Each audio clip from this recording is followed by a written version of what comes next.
All right, 7:22. I'm glad you're still with us here on Morning at NTV.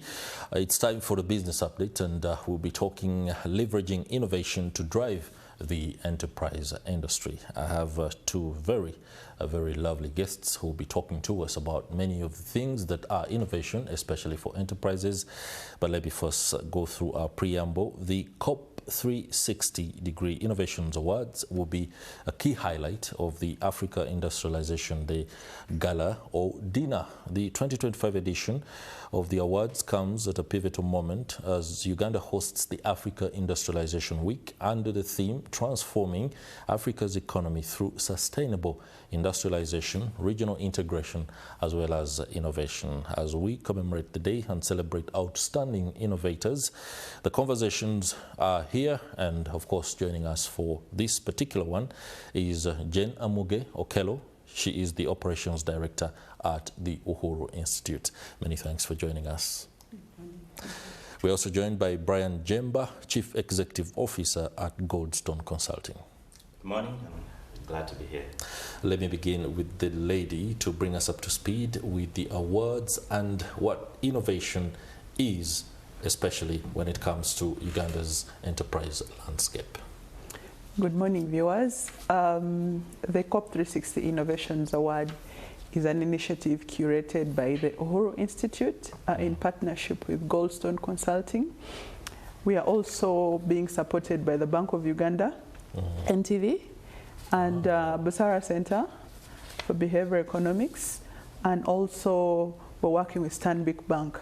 It's an initiative that we started in 2023 because we are looking at our development plan, especially now when you look at the NDP4. Innovation is one of the key aspects that should be driving the economy.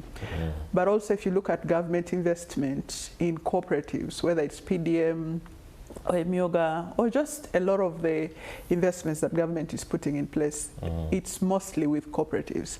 And so the question is, are these cooperatives ready to power Uganda's development? And for them to be ready, what exactly are they doing? So one of the key areas that our research has showed us is that many cooperatives have not yet appreciated the role of innovation in powering industry and enterprise. And so the COP 360 Innovations Award is anchored to be able to stimulate the ability for the cooperatives to actually be the real engine of development. Okay. I like the reference to the tenfold growth strategy that has been rolled out by the government. Innovation is really very critical. Mr. Jemba, what is the Goldstone Consulting thrust in as far as this particular initiative is concerned? Thank you. Goldstone Consulting being an enterprise and consulting and training enterprise, we are focusing much onto the innovation and scaling businesses through business development and aligning it with what is happening. We have taken up the role of that being the chief judges in this journey of the COP 360 and a journey this year that has taken us almost 12 months of coming to a point of identifying homegrown solutions to solve problems, and we're excited that we're being part of it.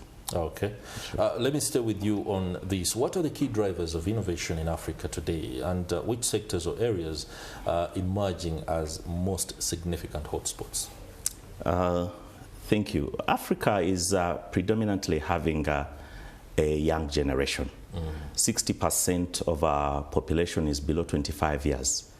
Knowing that today the young children are literally being run by the digital innovations, we are seeing a total shift now that are rising in the usage of technology. So besides the young generation, we are seeing also a transformation in the digital platforms. Fintechs happening, adaptation of technology is totally changing the landscape. But having said that, it's critical also to note that we still have setbacks, especially in the area of investment in research and development. our governments have not yet had critical resources. And so the infrastructure is also not yet built to support this kind of innovation that we'd want to see. But by and large, we can say that there's progress being done, especially around some areas within Africa. We are seeing, I think, Mauritius now being ranked #1 in Africa, but again in the global scale, it's on number 53. Wow. Meaning that we are still lagging behind. There's a long way to go. But regionally, we have countries like Kenya that have positioned themselves very well, especially because of its the fintech, M-Pesa, has totally turned around many things within the region. And then talk about Rwanda, which is having a mobile, they're using drones to transfer their health materials, which has totally taken it to another level. And so we are seeing some progress happening within the region and within Africa, but we still have a lot to do if we are to bring about the industrialization that we're talking about. Yes. Madam Okello, you spoke about the cooperatives' inability to onboard as effectively or as quickly as possible, and this of course affects the broader enterprise ecosystem when people are not quickly aligning to the realities that they need in order to do business at the speed of business.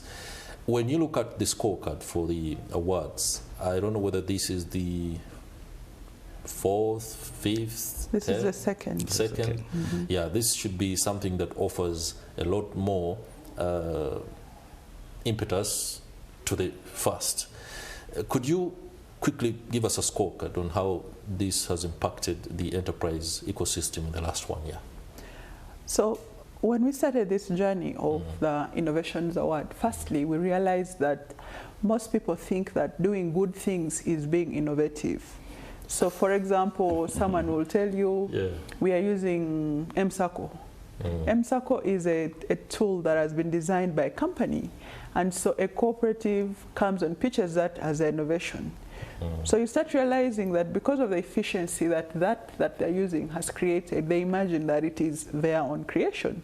So we have first had to do education. What is innovation anyway? And also we've had to demystify that innovation is not limited to technology.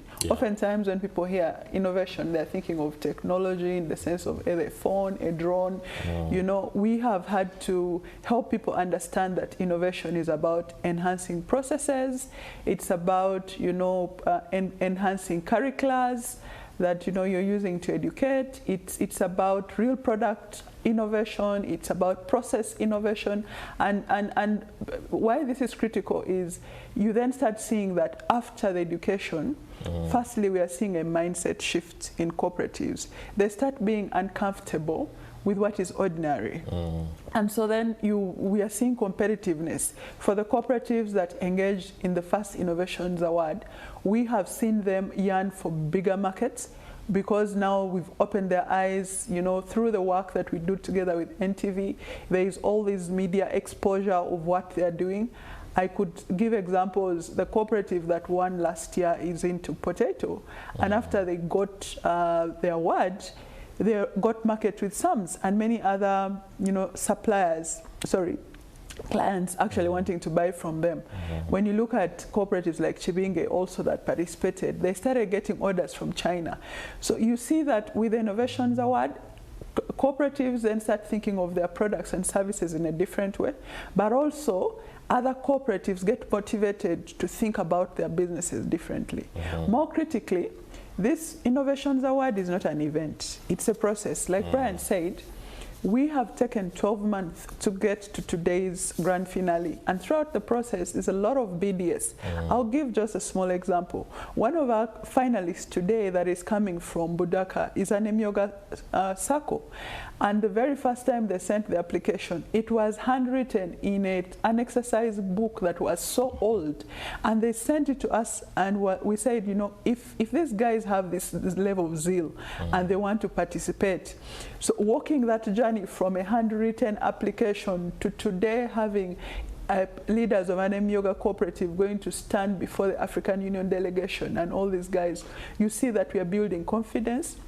We are enabling them to think beyond what could have been in Budaka, and today they are in the global or they are in the regional stage. So it's a lot of confidence building, a lot of mindset shaping. Okay, I'll be returning to you shortly for you to break down the various categories of the awards to allow for people to reflect perfectly well on where innovation can happen without necessarily thinking it's only in tech. But allow me engage Brian Jemba.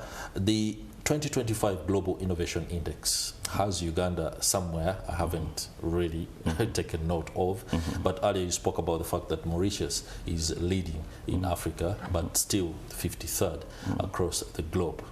That says Uganda could be in the tail end of the scorecard here. Actually, Uganda comes in at 124. 124. Out of 139 economies.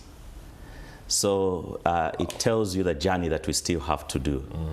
And so for me, starting from the grassroots with the approach of cooperatives, which are our communities, is a critical point. That's right. And then it speaks to the enabling environment. Are we able then to produce or structure for them the policies that are required, the infrastructure? And then, just like Jen said, that we cannot fix our eyes just onto the fintechs. Now this is time to also look for the scalable models that can solve local problems. And engaging the youth, engaging the women. We already have, again, some direction being given, of course, by the government, where we are talking about the tenfold growth strategy, which I think comes in at the right time to scale this innovation, draw us into industrialization, and of course, with the risks that come with it, we know that we may take 2 feet or 3 feet ahead or strides ahead, maybe one behind, but we would have made a shift. That is right. And that's very important at this critical time, Uganda to move in the direction of innovation, industrialization, and achieving transformation. Okay. Yes. Jen, what are the categories of the COP 360 Innovations Awards? And you'll also take us through where the grand gala is happening. People out there might want to be part of this initiative. So we have 4 categories. The first category being climate smart solutions, and herein we are looking at climate smart solutions in all forms, you know, whether it's forestry, whether it's in a product, in the bank, it's anything that is climate smart. Then we have ICT for business efficiency, so it's a lot of tech in there and any communications related innovations. Then we have member development. So you see cooperatives are member owned, member controlled, member benefiting. And so we want to see what cooperatives are doing to actually create a better welfare status of their members. And the last one is financial solutions that are enhancing financial inclusion. And so herein, as you've seen as a country, we've made some strides in financial inclusion, but also, you know, wanted to just see how we are scaling it down to the communities. So the grand finale of the awards starts today, this afternoon, from 2 o'clock at Speak Resort, Munyonyo. It's going to be at the Renzori Ballroom. And of course, it's an invite-only event. You'll be watching us live though on NTV, for those of you that may not have gotten the invitation. I will not only be awarding the cooperatives, because this is part of the Africa Industrialization Day Awards Gala, so we have a category for women as well. This year's Africa Industrialization Week also focused a lot on the role of women in industry. So we will be awarding women, and we'll also be recognizing youth innovators. Again, there's a whole youth startup forum that took place in the week. It's going to be a blend of women, youth, and the cooperatives. And with us, we'll be having the team from the Africa Union, Ugandans, and our delegates that have come from the rest of the world. Okay. I'm inclined to believe Goldstone Consulting did the evaluations and the criteria. Were you guys fair? You look at excellence and relevance to the development challenges of the day? Sure, and Okay. the process has had some audit processes, so we have not been the alpha and omega. Yes, Okay. we've had standards and criteria to follow, and we think this has been a transparent process. Okay. Maybe just to add on that, our audit partners are Busara, a Nairobi-based research firm, and so they've worked with us the entire journey, and they'll be the ones, ensuring that there's credibility and that the award's authentic.